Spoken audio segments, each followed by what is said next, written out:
গাজায় শিশু হত্যার দায়ে ইসরায়েলি সেনাবাহিনীকে কালো তালিকাভুক্ত করার সিদ্ধান্ত জাতিসংঘের।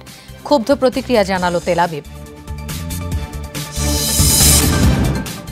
ভারতের নতুন সরকারে মন্ত্রীদের দফতর বণ্টন নিয়ে এনডিএ জোটে দর কষাকষি। বিজেপি এমপি কংনাকে চর মেরেও ব্যাপক সমর্থন পাচ্ছেন কুলবিন্দর। এক সপ্তাহে ইউক্রেনের কয়েক হাজার সেনা হত্যার দাবি রাশিয়ার। অস্ত্র সরবরাহে দেরি হওয়ায় কিয়েভের কাছে দুঃখ প্রকাশ করলেন প্রেসিডেন্ট বাইডেন।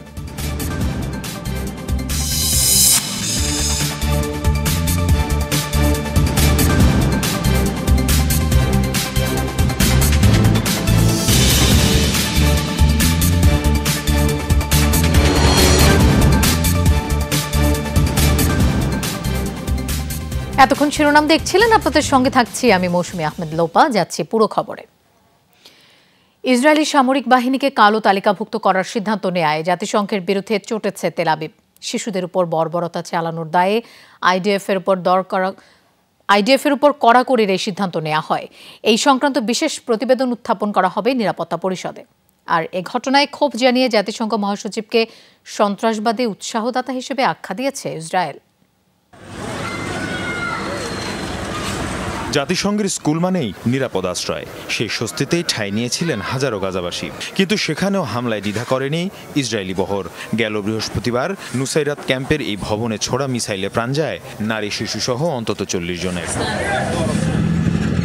এ ঘটনায় তীর্যক সমালোচনায় বিদ্ধ ইসরায়েল। তদন্ত এবং হামলার তথ্য প্রকাশের আহ্বান জানিয়েছে পরম মিত্র যুক্তরাষ্ট্র। সে উত্তেজনার মধ্যেই ইসরায়েলের ওপর কড়াকড়ি আরোপের সিদ্ধান্ত নিল জাতিসংঘ। গাজার শিশুদের হত্যার দায়ে ইসরায়েলের সেনাবাহিনীকে কালো তালিকাভুক্ত করার ঘোষণা দিয়েছে সংস্থাটি। এ সংক্রান্ত একটি প্রতিবেদন 18 জুন নিরাপত্তা পরিষদে উপস্থাপন করা হবে। চলমান হামলায় সবচেয়ে ক্ষতিগ্রস্ত শিশুরা। 10% শিশুই খাদ্য সংকটে ভুগছে। এরই মধ্যে জাতিসংঘের স্কুলে হলো ন্যাক্কারজনক হামলা। নুসাইরাত ক্যাম্পের ওই আগ্রাসনের নিন্দা জানিয়েছেন জাতিসংঘ মহাসচিব। এদিকে জাতিসংঘের এই সিদ্ধান্তে তেলে বেগুনে জ্বলে উঠেছে নেতানিয়াহু প্রশাসন। জাতিসংঘে নিযুক্ত ইসরায়েলি রাষ্ট্রদূত জানান এটি পুরোপুরি পক্ষপাতমূলক। এটা লজ্জাজনক সিদ্ধান্ত। ইসরায়েলি সেনাবাহিনী হলো বিশ্বের সবচেয়ে নৈতিক বহর। এক ব্যক্তির কারণে এমন সিদ্ধান্ত নেওয়া হয়েছে। তিনি হলেন জাতিসংঘের মহাসচিব। তিনি হামাসের সন্ত্রাসবাদকে উৎসাহিত করছেন। তিনি ইহুদিদের প্রতি ঘৃণা পোষণ করেন। গাজা কর্তৃপক্ষের হিসেবে গেল 7 অক্টোবরের পর থেকে ইসরায়েলি আগ্রাসনে উপত্যকায় প্রাণ ঝরেছে 15,000-এর বেশি শিশুর। মীর মুশফিকা হাসান, যমুনা নিউজ। গাজার উত্তরাঞ্চলে ইসরায়েলি হামলায় গেল 24 ঘণ্টায় প্রাণ হারিয়েছেন অন্তত 77 জন, আহত 2 শতাধিক। কর্তৃপক্ষ জানায় সীমান্তবর্তী একটি শরণার্থী ক্যাম্পে চালানো হয় এই হামলা। ধ্বংসস্তূপের নিচে এখনও অনেকে আটকা। শুক্রবার রাতভর এই আগ্রাসন চালায় ইসরায়েলি বিমান বাহিনী। এদিকে রাফার দক্ষিণাঞ্চলে অব্যাহত ইসরায়েলি পদাতিক বাহিনীর অভিযান। শুক্রবার ট্যাঙ্ক নিয়ে চালানো হয় এই হামলা। কৃষি খামার এবং খাদ্য প্রক্রিয়াজাতকরণ কারখানা ধ্বংস করা হয়। 8 মাস ধরে চলা ইসরায়েলি অভিযানে গাজায় প্রাণহানি 36,700 ছাড়িয়েছে। মধ্যস্থতাকারীদের দৌড়ঝাঁপ সহ নানামুখী তৎপরতার পরও কোনোভাবেই গাজায় বন্ধ হচ্ছে না আগ্রাসন। শত্রু মিত্র সবার প্রচেষ্টাকেই বুড়ো আঙ্গুল দেখিয়ে ফিলিস্তিনিদের উপর হামলা চালিয়ে যাচ্ছে ইসরায়েল। এমন পরিস্থিতিতে আবারও মধ্যপ্রাচ্য সফরে যাচ্ছেন মার্কিন পররাষ্ট্রমন্ত্রী অ্যান্টনি ব্লিনকেন। উদ্দেশ্য যুদ্ধবিরতি ও বন্দি বিনিময় চুক্তিতে ইসরায়েলের উপর আরও চাপ তৈরি করা। শুক্রবার বিষয়টি নিশ্চিত করে মার্কিন পররাষ্ট্র দফতর। এই দফায় আগামী সপ্তাহে ইসরায়েল, মিশর, জর্ডান ও কাতার সফর করবেন ব্লিনকেন। দেয়া হয়েছে গাজায় আগ্রাসন বন্ধে আরব নেতাদের সঙ্গে নানা বিষয়ে আলোচনার ইঙ্গিত। গাজায় আগ্রাসন শুরুর পর থেকে এ নিয়ে 8মবারের মতো মধ্যপ্রাচ্য সফর করবেন মার্কিন পররাষ্ট্রমন্ত্রী।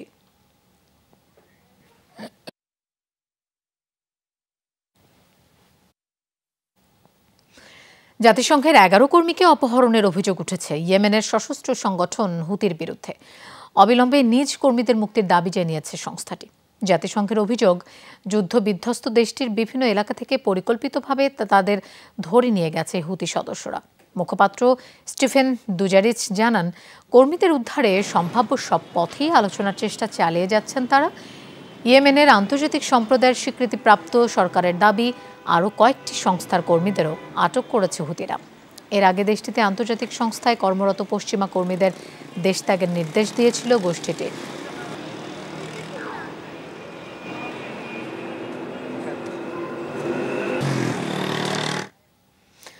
আবারও লোহিত সাগরে হামলা চালালো ইয়েমেন সশস্ত্র গোষ্ঠী হুতি।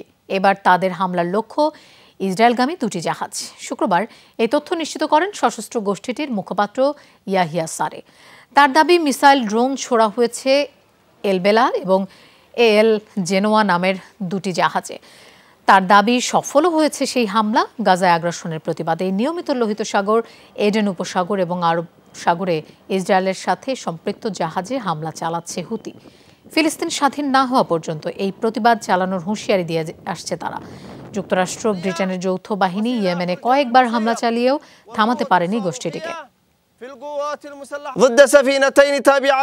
আমাদের নৌবাহিনী, বিমান বাহিনী এবং মিসাইল ইউনিট লোহিত সাগরের দুটি যৌথ অভিযান পরিচালনা করেছে। এলবেলা ও এল জেনোয়া এ দুটি জাহাজ ছিল আমাদের হামলার লক্ষ্য।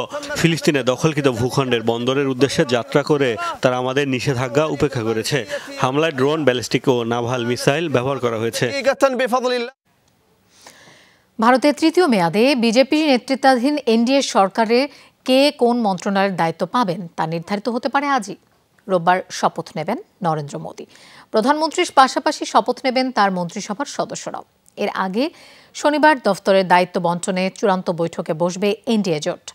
এবার বিজেপির ভাগ্যে জুটেছে 240 আসন, আর সরকার গঠনে প্রয়োজন 272। একক সংখ্যাগরিষ্ঠতা না পাওয়ায় বেশ চাপেই রয়েছে বিজেপি।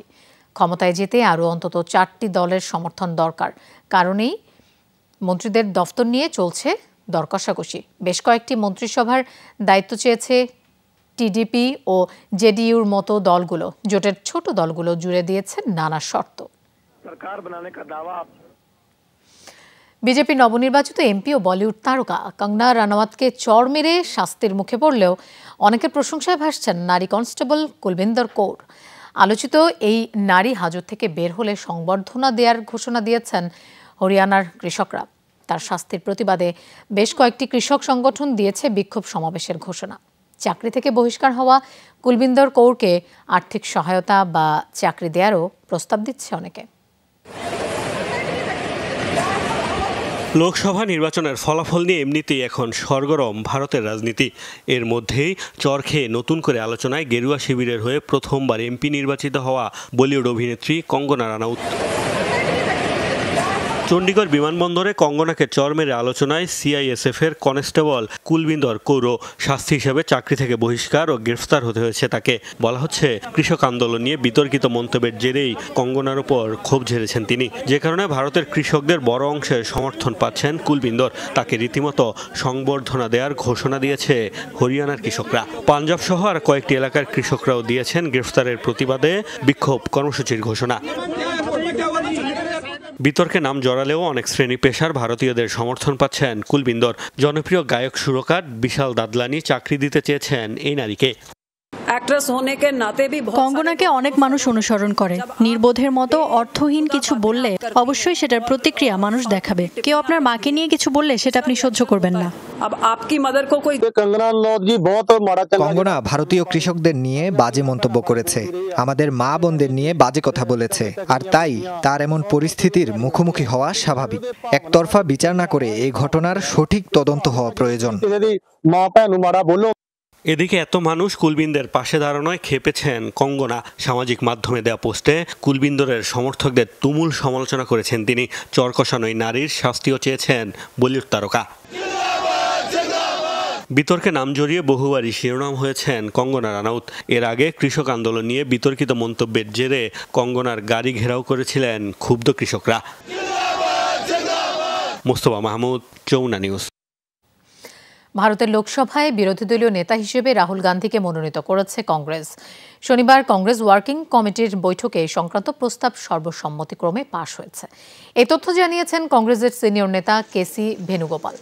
এই নেতা জানান, বিরোধী দলীয় নেতা হতে এরই মধ্যে ওয়ার্কিং কমিটির পক্ষ থেকে রাহুলকে অনুরোধ জানানো হয়েছে। শিগগিরই রাহুল এ বিষয়ে সিদ্ধান্ত নেবেন বলেও জানান তিনি। ভেনুগোপাল বলেন, বর্তমানে এই পদের জন্য রাহুলই সবচেয়ে যোগ্য। বৈঠকে কংগ্রেস সভাপতি মল্লিকার্জুন খার্গে, রাহুল গান্ধী, সোনিয়া গান্ধী সহ দলটির শীর্ষ নেতারা অংশ নেন।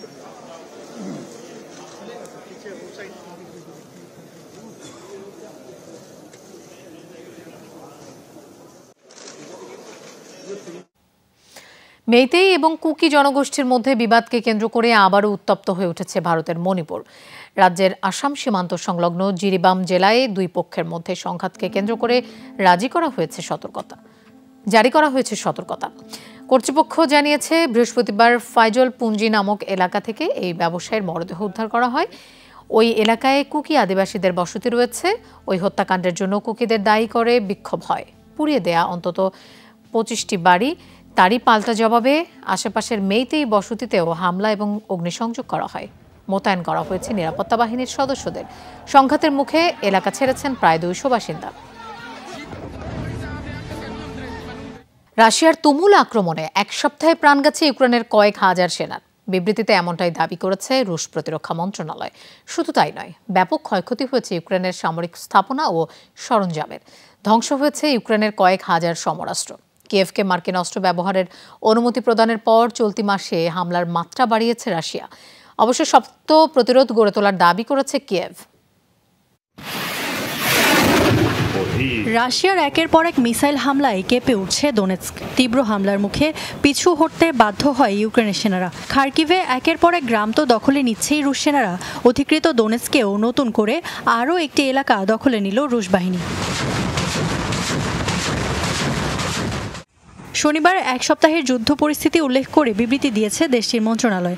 দাবি, কৃষ্ণ সাগরে ধ্বংস করা হয়েছে 3টি চালকবিহীন নৌযান। 7 দিনে ইউক্রেনের স্থল, জল ও আকাশ সীমায় অন্তত 27টি গ্রুপ স্ট্রাইক করেছে রাশিয়া। দাবি, ব্যাপক ক্ষয়ক্ষতি হয়েছে ইউক্রেনের। এক সপ্তাহে মৃত্যু হয়েছে কয়েক হাজার ইউক্রেনীয় সেনার। ধ্বংস হয়েছে হাজার হাজার সমরাস্ত্র। রাশিয়ার এমন দাবির বিপরীতে এখনও অবশ্য কোনো মন্তব্য করেনি ইউক্রেন। দাবি করেছে শক্ত প্রতিরোধ আর পাল্টা আক্রমণের। কিয়েভ বলছে ব্যাপক লড়াই হচ্ছে রুশ সেনাদের সাথে। বিভিন্ন ফ্রন্টে ঠেকানো হয়েছে রুশ হামলা। রাশিয়ার বিভিন্ন গুরুত্বপূর্ণ স্থাপনায় হামলা চালানো হয়েছে ড্রোন ব্যবহার করে।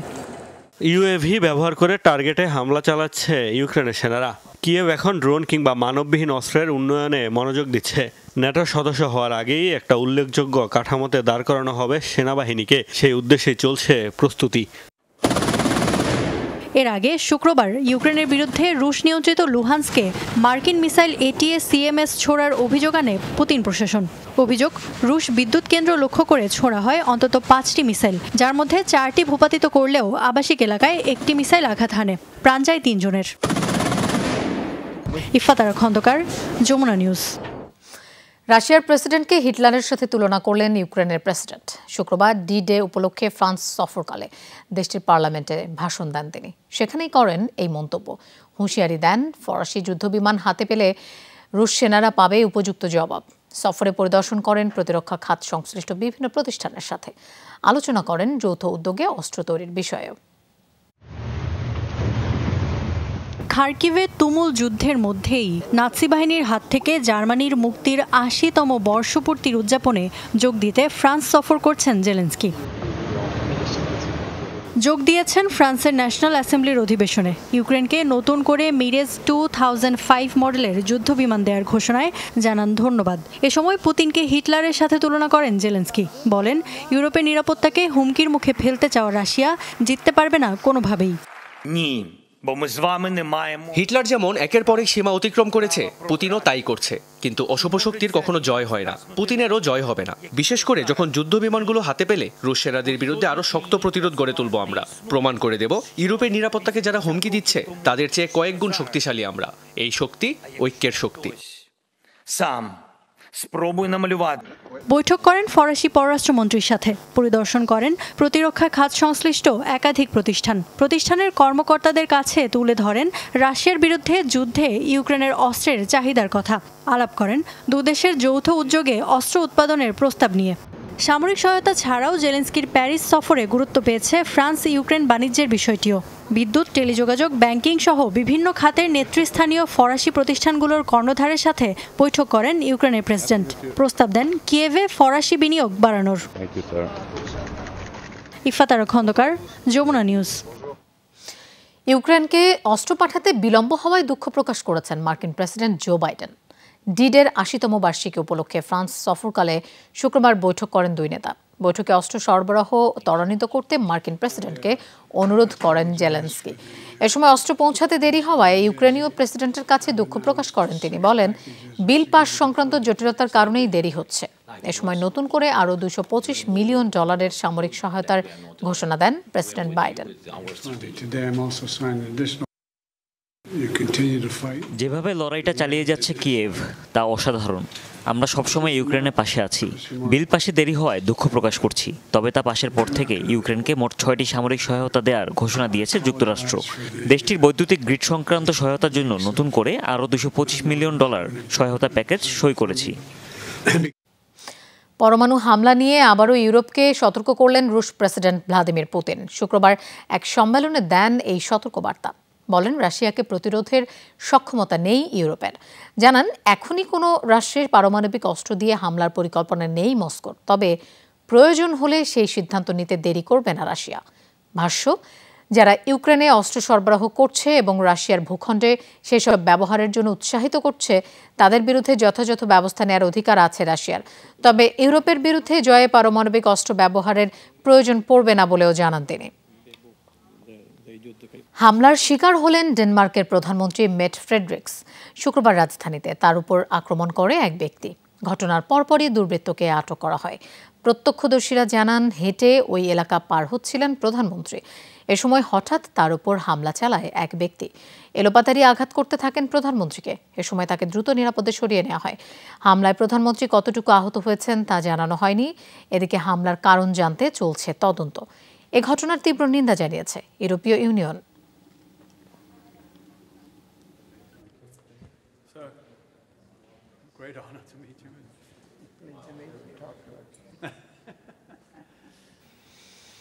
একের পর এক বিতর্কে জড়িয়ে পড়ছেন মার্কিন প্রেসিডেন্ট জো বাইডেনের ছেলে হান্টার বাইডেন। মাদক নারী কেলেঙ্কারির মতো অপরাধের পর তার বিরুদ্ধে উঠছে তথ্য গোপনের মাধ্যমে অস্ত্র সংগ্রহের অভিযোগও। আদালতে দোষী সাব্যস্ত হলে ছেলেকে ক্ষমা না করার ঘোষণা দিয়েছেন president.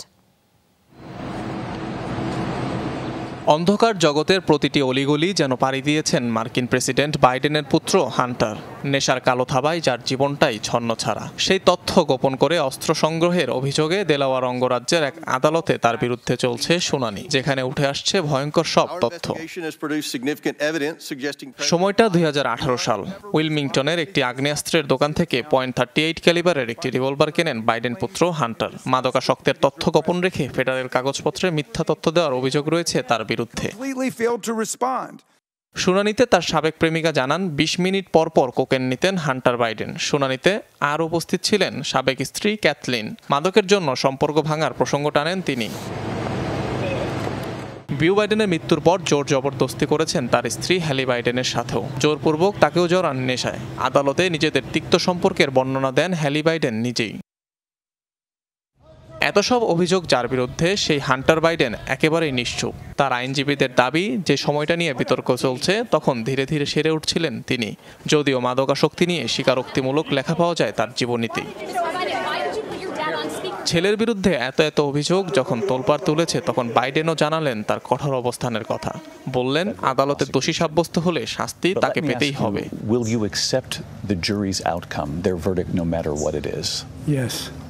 And have you ruled out a pardon for your son? Yes. ট্রাম্পের পর আরও এক ঐতিহাসিক মামলার সাক্ষী হচ্ছে যুক্তরাষ্ট্র।